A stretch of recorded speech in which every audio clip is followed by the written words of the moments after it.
students, good morning. I welcome you all on my YouTube channel. This session is for class 11th and we are learning cell division. That is very interesting and very basic chapter. As I told you, the importance of this chapter, that you can apply the knowledge which you gain in this chapter, which you will gain in this chapter. You can apply this knowledge in so many chapters, so many topics. ठीक है, जिनको ये chapter समझ में आ गया उनको gametogenesis में कभी कोई प्रॉब्लम नहीं आएगी, उनको क्रोमोसोम्स के नंबर कभी भी अगर कहीं पे भी कैलकुलेट करने होंगे तो प्रॉब्लम नहीं आएगी।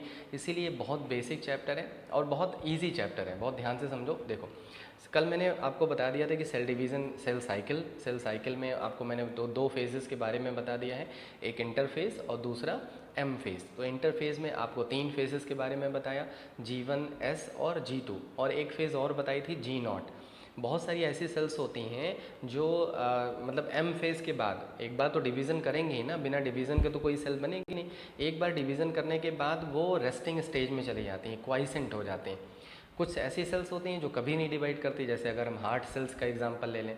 लेकिन कुछ ऐसी सेल्स होती हैं जो पर्टिकुलर सर्कमस्टेंसेस में डिवाइड करती हैं, जैसे मैंने स्किन का एग्जांपल लिया था कि स्किन पे जब बर्न हो जाती है, इंजरी हो जाती है, तो ऐसी कंडीशन में स्किन की सेल्स क्या होती है, डिवीज़न करती हैं। और कुछ ऐसी सेल्स होती हैं जो रेगुलर डिवीज़न किया करती हैं, जैसे आप हेयर सेल्स की एग्जांपल ले सकते हो। ठीक है, तो इस तरह से मैंने आपको सेल साइकिल में G1, S और G2 और G0 के बारे में बता दिया था। Now we are going to discuss about the M phase. M phase के बारे में डिस्कस करने जा रहे हैं। मैंने आपको एम फेज़ में जो भी स्टेजेस आती हैं, 4 स्टेजेस आती हैं, प्रो फेज़, मेटा फेज़, एना फेज़ और टीलो फेज़, इनके सीक्वेंस को याद करने की एक ट्रिक बताई थी कि पी मैट। ठीक है, और मैंने एक ट्रिक और बताई थी कि PMT आपके लिए सबसे इंपॉर्टेंट एग्जाम है, उसमें A लगा दीजिए तो PMAT। तो इस तरह से प्रो फेज़, मेटा फेज़, एना फेज़ और टीलो फेज़, तो इस 4 स्टेजेस होती हैं। मतलब जो सेल डिवाइड करेंगी, ठीक है, अभी तक क्या हो गया, सबसे पहले प्रोटीन वगैरह बन गई जो मतलब डिवीज़न के लिए इंपॉर्टेंट है। ठीक है, दूसरा जो DNA कंटेंट है वो इंक्रीज़ हो गया, जो क्रोमोसोम्स का जो DNA कंटेंट है वो बढ़ गया, 2C से 4C हो गया। ठीक है, पहला। उसके बाद क्या हो गया कि जो सेल्स हैं वो पूरी तरह से मेटाबॉलिकली एक्टिव हो गई हैं, बिना मेटाबॉलिकली एक्टिव किए वो डिवाइड नहीं कर सकते हैं। इतनी सारी चीज़ें हो चुकी हैं। अब क्या होगा, अब केवल क्रोमोसोम्स का क्या होना है, डिवीज़न होना है। तो क्रोमोसोम्स के डिवीज़न के पहले सबसे पहली जो स्टेज आती है, मैं फिर से अपनी इस जादू की जो रस्सी है इसके हेल्प से आपको बताऊंगा। ठीक है बहुत ध्यान से समझिएगा, आप भी रस्सी लेके बैठ जाइए और जैसे मैं कर रहा हूँ एकदम वैसे ही एक्टिविटी करिए, आपको कभी सेल डिवीज़न को समझने में कोई प्रॉब्लम आ ही नहीं सकती। अब आप देख सकते हो इस तरह से ऐसे क्रोमेटिन रहते हैं। अब आप इसमें देख रहे हो कि थ्रेड लाइक है, आपको लग ही नहीं रहा है कि इसमें कुछ और भी है, आपको लग रहा है ये सिंगल थ्रेड है। सेम एज जब प्रोफेज होती है ना, तो इंटरफेज होता है ना, तो क्रोमेटिन ऐसे ही होते हैं। ठीक है, लेकिन जब प्रोफेज स्टार्ट होती है, जब प्रोफेज स्टार्ट हो जाता है, तो धीरे धीरे ये जो क्रोमेटिन है ये ओपन होने लगते हैं, कह सकते हैं क्वाइल होने लगते हैं। ठीक है, ये क्वाइल हो रहे हैं इस तरह से। अब आप देख सकते हो ये जब क्वाइल होंगे तो धीरे धीरे ये फैटी हो जाएंगे। अब आप वीडियो में देख रहे होगे कि इस तरह से फैटी होने लगे। और थोड़ा सा जूम करके मतलब ध्यान से देखो तो इसमें आपको कुछ थ्रेड नज़र आने लगे। ठीक है, इन्हीं को बोलते हैं क्रोमेटिड्स, मतलब क्रोमेटिड्स अपीयर होने लगे, देख सकते हो आप। ठीक है, इस तरह से क्रोमेटिड क्या होने लगे हैं, अपीयर होने लगे हैं। तो ये मतलब क्वाइलिंग होने लगे, मतलब ओपन होने लगे। अभी तक ये क्या थे, बड़े कॉम्पैक्ट फॉर्म में प्रेजेंट थे। अंदर का मटेरियल डबल हो चुका है, ये तो हो ही गया है रेप्लिकेशन में, मतलब एस फेज में।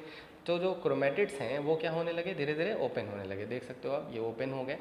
ठीक है, और जो 2 क्रोमेटिड हैं वो किस सेंटर पॉइंट पे अटैच होते हैं एक दूसरे से, सेंट्रोमियर। तो आप रस्सी अगर होगी आपके पास तो उसमें एक ऐसे आप गांठ लगा लीजिए इस तरह से, ये इस तरह से। ठीक है, इस तरह से आप एक गांठ लगा लीजिए और इस गांठ को ये समझ लीजिए कि ये है क्या, ये सेंट्रोमियर है। समझ में आया, ये सेंट्रोमियर है। ठीक है, अब धीरे धीरे क्या होगा कि क्रोमेटिन इतने ज़्यादा ओपन हो जाएंगे ये इस तरह से कि इसमें आपको क्रोमेटिड्स नज़र आने लगेंगे ये। ठीक है, अगर आप ये सेंट्रोमियर देखो तो उसमें आपको 2 क्रोमेटिड नज़र आने लगेंगे ये। ठीक है, पहले तो एक क्रोमोसोम में एक ही क्रोमेटिड होता है, एक आर्म में एक इधर एक इधर, समझ में आए। लेकिन इसमें 2 क्रोमेटिड हैं क्योंकि कंटेंट क्या हो चुका है, डबल हो चुका है, समझ में आए। ठीक है, तो इसमें 2 क्रोमेटिड्स आपको ऐसे विजिबल हो जाएंगे। दूसरा, न्यूक्लियस के ऊपर जो न्यूक्लियर मेम्ब्रेन होगी वो धीरे धीरे डिजोल्व होने लगेगी। क्योंकि न्यूक्लियर मेम्ब्रेन डिसॉल्व होगी तभी तो क्रोमोसोम्स एक दूसरे से खींचेंगे। भाई किसी को आपको रूम से अलग करना है तो सबसे पहले रूम तो खोलना पड़ेगा ना। अंदर तो तैयारी हो गई, आपने पैकिंग वगैरह कर ली, लेकिन बाहर निकलोगे कैसे जब तक रूम खोलेगा नहीं। तो रूम कौन है क्रोमोसोम्स के लिए? Nuclear membrane. धीरे धीरे न्यूक्लियर मेम्ब्रेन क्या होने लगेगी? डिसॉल्व होने लगेगी, ठीक है, और मतलब डिसइंटीग्रेट होने लगेगी, ख़त्म होने लगेगी। जैसे जैसे ख़त्म होगी क्रोमेटिड्स भी पूरी तरह से क्या होने लगेंगे? ओपन होने हो जाएंगे। मेटाफेज तक आते आते जैसे ही मेटाफेज आएगा, प्रोफेज समझ में आ गया कि प्रोफेज में क्या हो रहा है। मेटाफेज में जब क्रोमोसोम्स पहुंचेंगे तो सबसे ज़्यादा जो डिस्टिंग्विश कर सकते हैं, हम डिस्टिंक्टली हम देख सकते हैं क्रोमोसोम को, वो मेटाफेज में कर सकते हैं। जब आप अपनी एनसीईआरटी पढ़ोगे तो उसमें एक एक लाइन पढ़ना अच्छे से, ठीक है। उसमें लिखा होगा कि सबसे, अगर कभी भी ये क्वेश्चन आ जाए कि सबसे ज़्यादा जो क्रोमोसोम्स विजिबल होते हैं अपने मतलब जो क्वाइलिंग स्टेज पे होते हैं वो किस स्टेज में होते हैं? तो मेटाफेज में होते हैं। मेटाफेज में पूरी तरह से क्रोमोसोम्स एकदम से ओपन हो जाते हैं। इनके जो सेंट्रोमियर होते हैं, ठीक है, जैसे ये वाली आर्म में भी खोल दे रहा हूँ, ठीक है, एक मिनट रुको। ये इस तरह से रस्सी की हेल्प से आप भी रस्सी लिए रहिए और इस तरह से खोलिए। ये क्रोमेटिड्स हैं इस तरह से। ये जो सेंट्रोमियर है ये सेंटर पे आ जाएगा, इसको बोलते हैं इक्वेटोरियल प्लेट।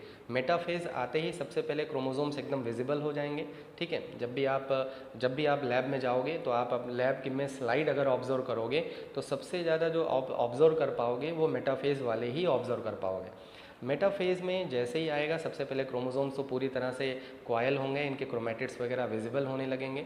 उसके बाद जो सेंट्रोमियर है, मतलब तो मैंने एक क्रोमोसोम पकड़ रखा है ना, ऐसे ही कई सारे क्रोमोसोम्स होंगे, तो वो उनके जो सेंट्रोमियर होंगे वो सेंटर पे आ जाएंगे, ठीक है। जैसे सर्कल है तो सर्कल के सेंटर पे, आपको पता है क्या बोल सकते हैं उसको, जहाँ से मतलब जो सेंटर पॉइंट होता है उसका, ठीक है, सेंटर जो पॉइंट उसको क्रॉस करता है एकदम उसी पे ऐसे अरेंज हो जाएंगे बीच में।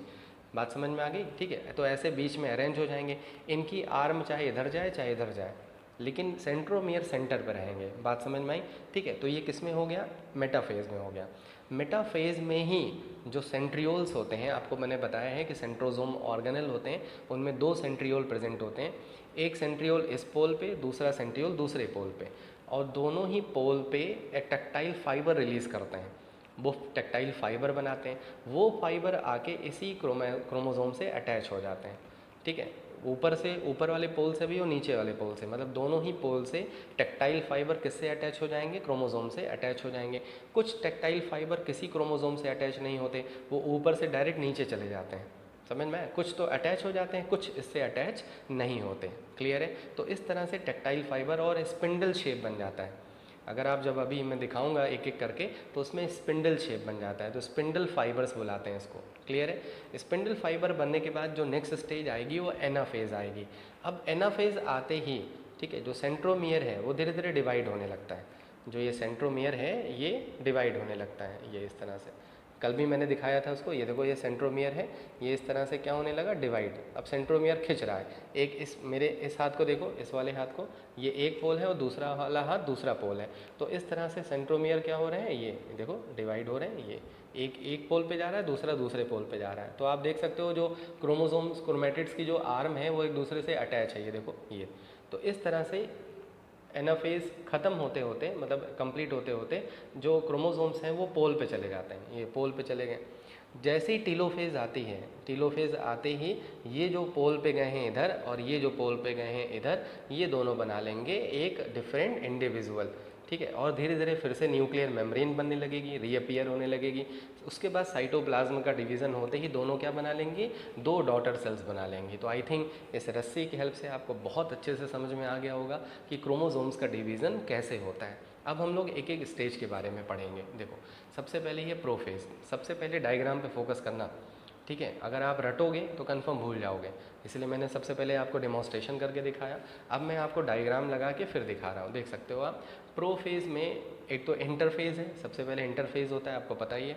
इंटरफेज में देख सकते हो क्रोमेटिन होते हैं, कोई क्रोमोसोम्स वगैरह विजिबल नहीं होते। मतलब अगर आप इंटरफेस की जो सेल्स होंगी उनको ऑब्जर्व करोगे माइक्रोस्कोप में तो आपको कुछ नहीं नज़र आएगा, ठीक है। तो जो लोग कहते हैं ना, वो कहते हैं, झूठ बोलते हैं अगर उनको कुछ दिख रहा है। आपको सिंपल माइक्रोस्कोप में तो कुछ दिख ही नहीं सकता, और अगर बहुत हाई पावर के माइक्रोस्कोप में देखोगे तब आपको मतलब एक थ्रेड लाइक स्ट्रक्चर दिखेगा थोड़ा सा, ठीक है। न्यूक्लियोलस भी दिखेगा, कैरियोलिम्फ भी दिखेगा, क्रोमोसोम्स मतलब क्रोमैटिन दिखेंगे। लेकिन जैसे ही प्रोफेज आएगी, जैसे मैंने अभी रस्सी वाला बताया था ना, प्रोफेज आते ही आप देख सकते हो कि जो क्रोमैटिन है वो धीरे धीरे ओपन होने लगेगी इस तरह से, ठीक है। क्रोमैटिन जो थ्रेड लाइक स्ट्रक्चर है वो क्वाइलिंग होने लगी और वो ओपन होने लगे, रस्सी की हेल्प से एकदम अच्छे से कनेक्ट हो रहा है ना, ठीक है। और यहाँ तक देखो अर्ली प्रोफेज है, फिर मिडिल प्रोफेज में और ज़्यादा फैटी हो गए, मतलब ये क्रोमोसोम्स हो गए, ठीक है। और लेट प्रोफेज आते आते लेट प्रोफेज में देखो, लेट प्रोफेज में क्या हो रहा है, पूरी तरह से जो क्रोमैटिड्स हैं वो एक दूसरे से सेपरेट होने लगे हैं और सेंट्रोमियर भी विजिबल हो गया है। आप देखो बीच में सेंट्रोमियर भी क्या हो गया, विजिबल हो गया, ठीक है। तो एक बार देख लो प्रोफेज में क्या क्या हो रहा है। This is the first and the longest stage of mitosis. The chromatin opens into small coiled condense thread like chromosomes, ठीक है, ओपन हो जाते हैं। As coiling of chromatid continue, जो क्वाइलिंग है वो कंटिन्यू, क्वाइलिंग का मतलब ओपन होना, ठीक है। अनक्वाइल का मतलब रैप होना और क्वाइल का मतलब यहाँ पे है ओपन होना। जैसे जैसे क्वाइलिंग ओपन होगी मतलब क्वाइलिंग और चलती रहेगी, न्यूक्लियोलस डिक्रीज इन साइज, आप देख सकते हो न्यूक्लियोलस धीरे धीरे डिसअपियर हो रहा है, मतलब डिक्रीज हो रहा है, ठीक है, in size until it disappear, और बाद में डिसअपियर हो जाएगा, बाद में फिर आ जाएगा, ठीक है, घबराओ नहीं। The final step of prophase is the breakdown of nuclear envelope. Nuclear envelope break हो जाएगा, ये फाइनल स्टेप होता है किसका, प्रोफेज का। बात समझ में आ गई। तो प्रोफेज में क्या हो रहा है, सबसे पहले तो क्रोमैटिन धीरे धीरे ओपन हो रहे हैं, क्रोमैटिड्स विजिबल हो जा रहे हैं, न्यूक्लियोलस डिसअपियर हो जा रहा है, न्यूक्लियर मेम्ब्रेन क्या हो जाएगी लास्ट में, वो भी ब्रेक हो जाएगी, मतलब डिसइंटीग्रेट हो जाएगी, ठीक है। अब आ जाओ नेक्स्ट पे, मेटाफेज। मेटाफेज में आपको क्या नज़र आ रहा है कि जितने भी क्रोमोसोम्स हैं उनके जो सेंट्रोमियर हैं वो सेंटर पे आ गए हैं, ठीक है। और पोल से क्या रिलीज़ हो रहे हैं, टेक्टाइल फाइबर, जो कौन सा शेप बना रहे हैं, स्पिंडल, इसीलिए इसको बोलते हैं स्पिंडल फाइबर। अब आप देख सकते हो इसमें स्पिंडल फाइबर बन गए। कुछ ऐसे फाइबर्स होते हैं जो क्रोमोसोम से अटैच नहीं होते, वो एक पोल से दूसरे पोल की तरफ चले जाते हैं, ठीक है। तो मेटाफेज कैसे आप आइडेंटिफाई करोगे कि ये मेटाफेज है, कभी कभी डायग्राम आता है और पूछ लेता है कि कौन सी स्टेज है। तो अगर इस तरह का स्ट्रक्चर आपको दिख रहा है और क्रोमोसोम सारे सेंट्रोमियर के साथ सेंटर पे हैं, तो जान लेना वो क्या है, मेटाफेज है। In metaphase chromosome lie at the equator, equator पे आ जाते हैं, इक्वेटर मतलब वही मिडिल लाइन पे आ जाते हैं। Kinetochore lies along the equator while the arms of the chromosome extend freely. ये क्रोमैटिन है, मान लो जहाँ पे मेरी ये फिंगर है, तो इसकी आर्म्स इधर और इधर इस तरह से एक्सटेंड कर सकती हैं।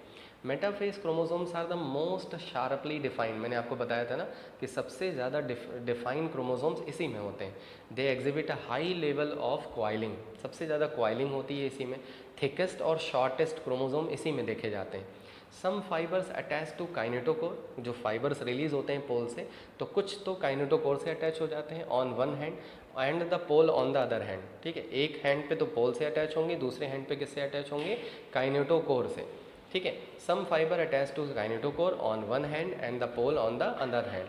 सम fibers up spread pole to pole, कुछ ऐसे होंगे जो पोल से पोल की तरफ जाएंगे, किसी भी क्रोमोसोम से अटैच नहीं होंगे। The whole structure as appear as a spindle, और पूरा स्ट्रक्चर ऐसे अपीयर होता है जैसे कोई स्पिंडल शेप बन गया हो, इसीलिए इसको स्पिंडल न्यूक्लियस वो बोलते हैं, न्यूक्लियर स्पिंडल भी बोलते हैं। बात समझ में आई, ठीक है। तो किस तरह से मेटाफेज में इक्वेटोरियल प्लेट पे आ गया, फिर इक्वेटोरियल प्लेट पे आते ही जो पोल्स हैं टेक्टाइल फाइबर रिलीज़ हो रहे हैं, वो जाके काइनेटोकोर से अटैच हो जा रहे हैं, क्योंकि काइनेटोकोर यहाँ पे डिवाइड हो जाएगा, मतलब जो सेंट्रोमियर है ना वो डिवाइड हो जाएगा। याद रखना एनाफेज में ही डिवीज़न होगा, यहाँ पे कोई डिवीज़न अभी नहीं होगा, केवल स्पिंडल शेप बन जाएगा, टेक्टाइल फाइबर क्रोमोसोम से अटैच हो जाएंगे। अब आ जाओ एनाफेज में, डायग्राम में देखो क्या हो रहा है। अभी मैंने आपको डायग्राम में दिखाया था ना कि सेंट्रोमियर अब क्या करने लगेगा, डिवाइड करने लगेगा इस तरह से, और वही स्ट्रक्चर यहाँ पे देखो बना हुआ है। तो एनाफेज आते जो सेंट्रोमियर है, याद रखना माइटोसिस के एनाफेज में जो सेंट्रोमियर है वो डिवाइड होगा, ठीक है, याद रखना, क्योंकि आगे जब मियोसिस पढ़ेंगे तो मैं एक पॉइंट बताऊंगा वो बहुत इंपॉर्टेंट होगा, ठीक है। तो जो सेंट्रोमियर है एनाफेज में वो डिवाइड होने लगेंगे, सेपरेट होने लगेंगे। तो आपको पता है एक सेंट्रोमियर से दो क्रोमैटिड अटैच है, एक क्रोमैटिड ये, एक क्रोमैटिड ये, तो ये दोनों क्रोमैटिड एक दूसरे से क्या होने लगेंगे, सेपरेट होने लगेंगे। तो इस तरह से ये एक क्रोमोसोम इधर चला जाएगा, दूसरा क्रोमोसोम दूसरे पोल पे चला जाएगा। अब आप देख सकते हो ये क्रोमोसोम्स जा रहे हैं एक दूसरे से बिछड़ रहे हैं, कैसे कह सकते हैं, जब एक फ्रेंड दूसरे फ्रेंड से बिछड़ता है, आपने मूवी में देखा होगा जब हीरो और हीरोइन बिछड़ते हैं तो कुछ देर तक उनका हाथ ऐसे जुड़ा होता है, हाथ ऐसे जो है वो पकड़े होते हैं, इकट्ठे मतलब ऐसे इंस्टेंटली नहीं छोड़ देते। ठीक है, आपने देखा होगा ना कि अगर उनके मम्मी इधर खींच रही हैं, पापा इधर खींच रहे हैं, तो दोनों के हाथ ऐसे रहते हैं, फिर धीरे धीरे धीरे धीरे ऐसे जाते हैं। अच्छे से समझ में आ गया होगा। ठीक है, समझ में आना चाहिए चाहे जो भी एग्जांपल ले लो। तो इस तरह से यहाँ पे भी वही हो रहा है कि धीरे धीरे जो क्रोमेटिड सेपरेट हो रहे हैं, तो उनके जो फाइबर्स हैं वो धीरे धीरे एक दूसरे से पहले कनेक्टेड होते हैं, फिर एक दूसरे से वो ब्रेक होने लगते हैं। ठीक है, तो एनाफेज में क्या हो गया, सेंट्रोमियर सॉरी